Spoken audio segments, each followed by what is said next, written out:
꿈꾸는 교회 성도 여러분 안녕하십니까? 이제 크리스마스가 다가오고 있습니다. 이제 이 땅에 오신 예수님을 다시 한번 생각하며 또 그 예수님에 대해서 감사하는 시간을 가지게 되면 참 좋겠습니다. 우리 수요 예배처럼 또 가볍게 성경 공부하는 것처럼 또 이렇게 말씀을 가지고 서로 교제할 수 있는 시간이 되어서 참 감사하게 생각합니다. 오늘 보실 말씀은 누가복음 2장 7절에 있는 말씀입니다. 누가복음 2장 7절 제가 읽어드리겠습니다. 첫 아들을 낳아 강보로 사서 구유에 누였으니 이는 여관에 있을 곳이 없음이었더라. 크리스마스가 되면 제가 늘 좋아하는 연극이 하나 있습니다. 실제로 제대로 본 적은 한 번도 없습니다. 그 연극에 대한 이야기만 참 많이 들었습니다. 그 연극의 제목은 빈방이 있습니까? 라고 하는 제목입니다. 이 연극은 올해로 거의 40년째 한국에서 공연되고 있습니다. 그리고 이 연극은 실제로 미국에 있었던 이야기를 연극으로 만든 것이었습니다. 미국에는 크리스마스 때가 되면 학교에서 연극 발표회를 합니다. 그 해에는 그 학교에서 초등학교 2학년 학생들이 예수님의 탄생에 대한 연극을 준비하고 있었습니다. 초등학교 2학년 학생 중에는 조금 다른 아이들보다 조금 모질한 아이가 있어서 원래 나이는 4학년인데 2학년으로 다니고 있는 윌리라고 하는 학생이 있었습니다. 그래서 윌리한테도 연극의 한 부분을 맡겼는데 그것이 여관 주인이었습니다. 예수님의 어머니 마리아와 요셉이 임신한 몸을 이끌고 여관을 찾아오면 그 여관 문을 두드리면 그 여관 주인이 문을 열고 이렇게 얘기하면 됩니다. 빈방 없습니다. 그렇게 한마디만 얘기하면 윌리는 그 연극에서 자신의 일을 다 한 것이었습니다. 연습 때는 아무런 문제가 없었습니다. 그런데 실제로 공연하는 날 문제가 생겼습니다.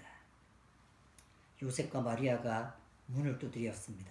그리고 문을 열자 요셉과 마리아가 여관 주인에게 질문합니다. 빈방이 있나요? 그러자 윌리는 연습 때처럼 빈방이 없습니다 라고 대답을 합니다. 그러자 요셉과 마리아는 아쉬워하며 뒤돌아섭니다.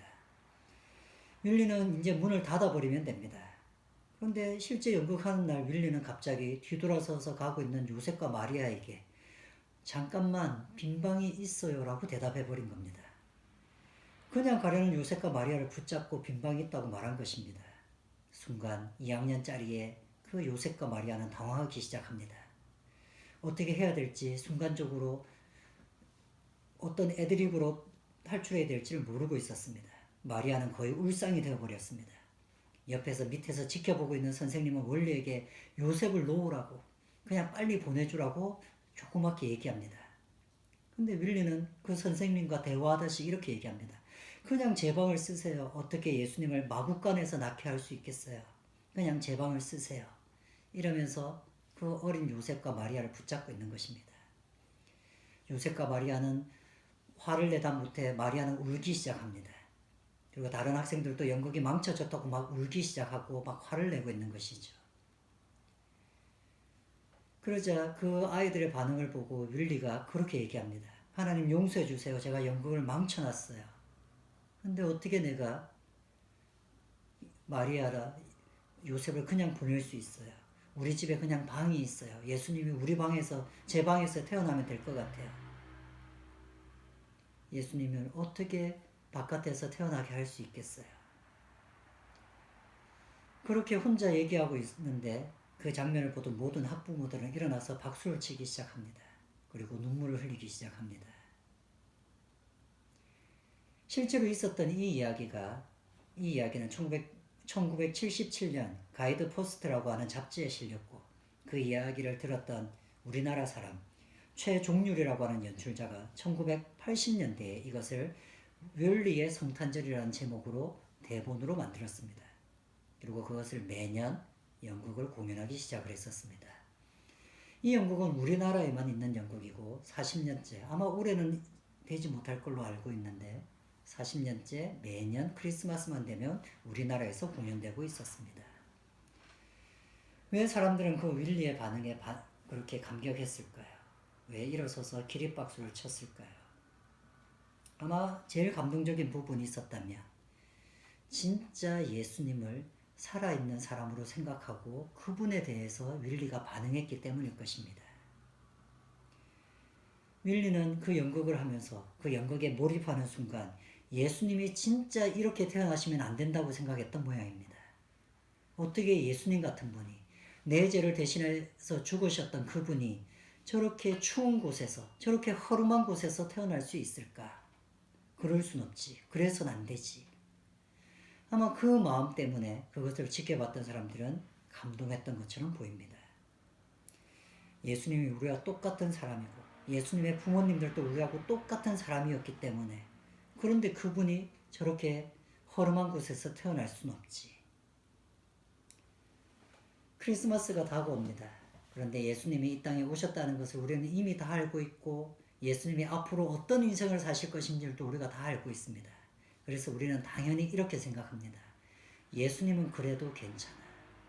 예수님은 원래 그렇게 죽으려고 오신 거잖아. 예수님은 괜찮아. 우리하고 똑같은 사람이 아니잖아. 하지만 성경은 그렇게 얘기하지 않습니다. 예수님은 우리와 똑같은 사람이었다고 얘기합니다. 예수님의 부모님도 우리하고 똑같은 사람이었듯이 예수님도 우리하고 똑같은 사람이었습니다. 예수님이 이 땅에 우리하고 똑같은 사람으로 태어나셨다는 것을 믿는 것, 그것이 우리가 갖고 있는 믿음 중에 아주 중요한 믿음입니다. 그래서 그것을 가르쳐서 신학적인 용어로는 인카네이션이라고 부릅니다. 그것을 우리말로 한자로 번역하면 성육신이라고 부르지요. 크리스마스는 그 예수님이 육신으로 이 땅에 오셨다는 것을 믿고 그것을 기뻐하는 이야기, 그 축제입니다.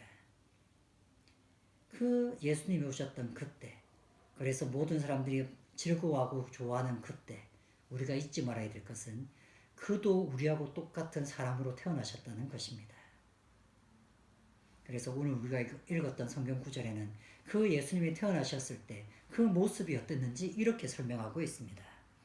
첫 아들을 낳아 첫째를 놓으신 겁니다. 여러분, 첫째가 얼마나 귀중한지 자녀를 낳아보신 분들은 다 알 겁니다. 첫 아들을 낳아 강보로 싸서 천으로 쌌다는 것이죠. 구유에 뉘었으니, 구유라고 하는 것은 짐승들이 먹는 그 말구유, 소구유 같이 그저 마구간에 있는 짐승 먹이통이라고 할 수 있습니다. 거기에 뉘었습니다. 근데 왜 그렇게 했냐면 이는 여관에 있을 곳이 없음이더라. 여관에 있을 곳이 없어서 그런 짐승들이 있는 곳에서 아기를 놓은 것입니다. 그것도 첫째 아이를. 이것이 예수님이 태어나는 순간이었습니다.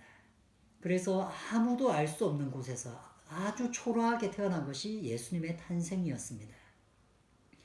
생각해보면 베들레헴이라는 곳에서 예수님은 태어나셨는데 이 베들레헴은 메시아가 태어날 곳으로 이미 예언되어 있던 도시였습니다. 이 예언을 사람들은 기억하고 있었습니다. 그리고 심지어 예수님이 태어나기 얼마 전에 아니면 그 근처쯤에 동방박사라는 사람들이 예루살렘에 나타나서 여기에 메시아가 태어났다고 하는 별을 보고 쫓아왔는데 새로 태어난 메시아가 왕이 어디 있느냐고 물어보았습니다. 그래서 예루살렘이 발칵 뒤집혀졌고 예루살렘에 있었던 헤롯이라는 왕도 이 소식을 들었습니다. 그렇게 사람들에게 예수님의 탄생에 대해서 미리 준비할 수 있는 시간이 있었던 것으로 보입니다.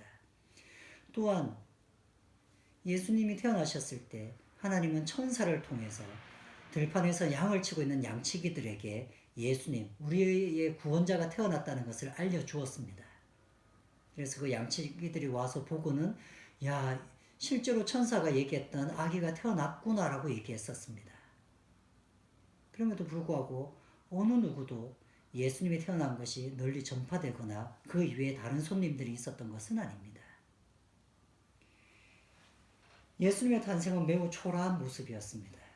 그저 정상적인 가정에서 정상적으로 태어날 때도 자녀가 태어나면 가족들이 모여서 축하를 합니다. 그러나 예수님의 탄생은 그렇게 축하하는 가족조차 있지 않았습니다. 그저 좋은 집에서 태어나서 좋은 것을 먹는 그런 산모가 당연한데도 불구하고 예수님의 어머니는 그런 대접조차 받지 못했습니다. 예수님의 탄생에 대해서 세상은 무관심했었습니다. 예수님의 탄생은 그렇게 초라한 모습이었기 때문에 어느 누구도 알 수 없었습니다. 그리고 한쪽 구석에서 일어났던 일이기 때문에 어느 누구도 관심 가지지 못했습니다. 이 땅에 왕으로 태어났다고 하시면서도 실제는 왕궁에서 태어나신 것도 아닙니다. 많은 사람을 구원하기 위해서 이 땅에 오셨다고 얘기하셨으면서도 많은 사람들이 눈치채게 멋지게 등장하신 것도 아니었습니다.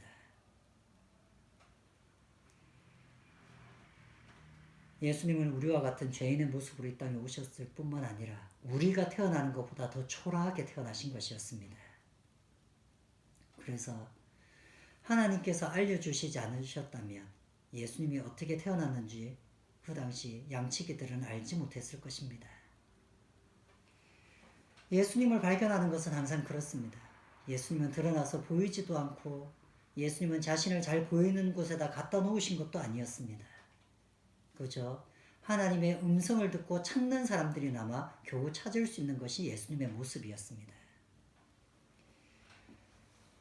예수님은 지금도 우리한테 마찬가지인 것 같습니다. 예수님은 성경만 읽으면 다 알 수 있다라고 알 수 있고 교회 와서 예배드리면서 예수님을 경험할 수도 있고 내가 기도할 때 예수님을 만날 수 있다는 것도 다 압니다. 그러나 예수님은 너무 초라하고 힘이 없는 모습처럼 보이기 때문에 우리가 예수님을 향해서 뭔가 마음으로 나가지 않으면 도대체 찾을 수 없는 것이 예수님의 모습처럼 보이기도 합니다. 이번 크리스마스 같은 경우가 있을까요? 미리 예고하지만 거의 확실하게 꿈꾸는 교회에서도 크리스마스 행사라고는 할 수가 없을 것입니다. 크리스마스 행사는 고사하고 크리스마스 때가 될 때까지 우리는 주일 예배도 못 드릴 가능성이 높습니다. 이때 여러분 예수님을 한번 생각해 보십시오. 예수님은 이 땅에 육체로 오셨습니다. 진짜 우리하고 똑같은 사람으로 오셨다는 것입니다. 근데 그 오신 모습을 보면 우리가 태어날 때보다 훨씬 더 초라하게 태어나셨습니다. 그래서 관심 가지고 예수님을 찾지 않으면 찾을 수 없는 것이 예수님의 모습이었습니다. 정말 예수님이 살아있는 사람처럼 예수님 우리 옆에 있는 사람처럼 생각하시고 그 예수님을 찾을 수 있다면 얼마나 좋을까요? 강보로 싸서 구유에 누이신 예수님, 그 예수님의 모습을 한번 가만히 생각해 보면서 그 예수님 앞으로 나아갈 수 있었으면 참 좋겠습니다. 크리스마스가 대단하게 화려할 필요는 없습니다. 초라하지만 그 속에 예수님만 발견할 수 있으면 그것이 우리에게 진짜 크리스마스의 기분을 느낄 수 있을 것입니다. 이 땅에 아기 예수님으로 오신 그 예수님, 그 예수님을 발견하는 귀한 한 주간이 되시고 귀한 하루가 되시길 바랍니다. 우리 잠깐 같이 함께 기도하시겠습니다.